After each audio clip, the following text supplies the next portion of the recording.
Preman Kampung. Kisah tragis kematian preman kampung.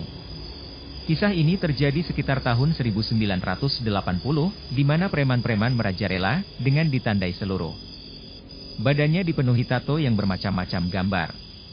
Pada waktu itu di kampung yang ada di wilayah Depok ada kejadian yang sangat menggemparkan, di mana seorang preman dibunuh rame-rame oleh kakak dan adik keluarga yang menjadi korban pemerkosaan preman kampung tersebut. Awal cerita, di kampung itu ada sebuah keluarga yang harmonis, namun ada seorang preman yang jatuh cinta pada istri dari keluarga harmonis itu. Yang namanya preman, kemana-mana selalu bawa golok, juga gak ketinggalan botol minuman keras selalu dibawanya. Suatu hari, preman itu datang ke rumah keluarga yang harmonis itu. Dia menyatakan jatuh cinta pada istri keluarga itu, sebut saja istri keluarga harmonis itu namanya Mintarsi. Tentu saja, Mintarsi menolak mentah-mentah, karena di samping ia sudah bersuami, juga memang tidak suka sama orang yang suka mabok. Akhirnya si preman itu pulang dengan rasa kecewa. 2 hari kemudian si preman itu datang lagi dengan menghunus golok, sambil teriak-teriak memanggil-manggil Mintarsi.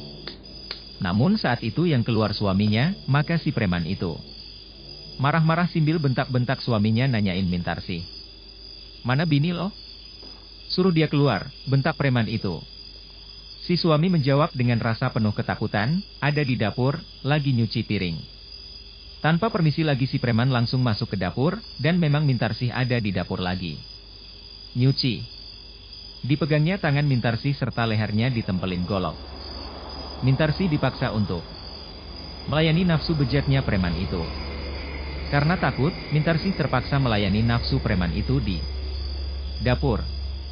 Sesudah puas, preman itu keluar sambil sesumbar, "Awas lo, kalau kalian macam-macam, gue habisin semua keluarga lo." Karena 1 kali telah berhasil, maka 2 hari kemudian si preman itu datang lagi menemui Mintarsi yang kebetulan sedang duduk di ruangan tamu. Dengan ancaman golok di leher, terpaksa Mintarsi pun melayani kembali nafsu bejat preman pemabuk itu. Kejadian itu terus berlanjut, bahkan kejadian itu pernah dilakukan di depan mata suaminya sendiri.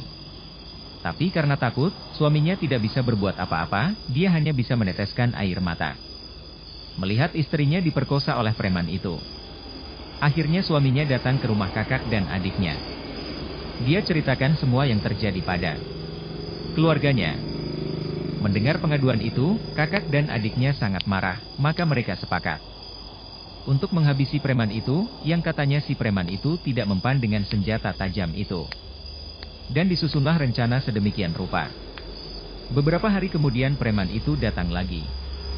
Dia teriak-teriak di luar manggil-manggil Mintarsi dengan kata-kata yang tidak senonoh.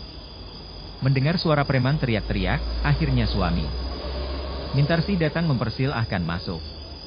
Pas si preman mau duduk, tiba-tiba ia dihantam oleh adik suaminya dengan balok kayu. Pukulan berikutnya datang dari kakaknya, dan juga suami Mintarsi yang sudah lama menyimpan dendam. Mereka memukul preman itu dengan kayu tanpa henti-hentinya. Orang-orang kampung di situ juga timbul keberaniannya, dan ikut memukul juga. Akhirnya tamatlah riwayat preman kampung si pemabok yang katanya punya ilmu kebal itu, dengan darah bercucuran di sekujur tubuh dan kepalanya yang remuk.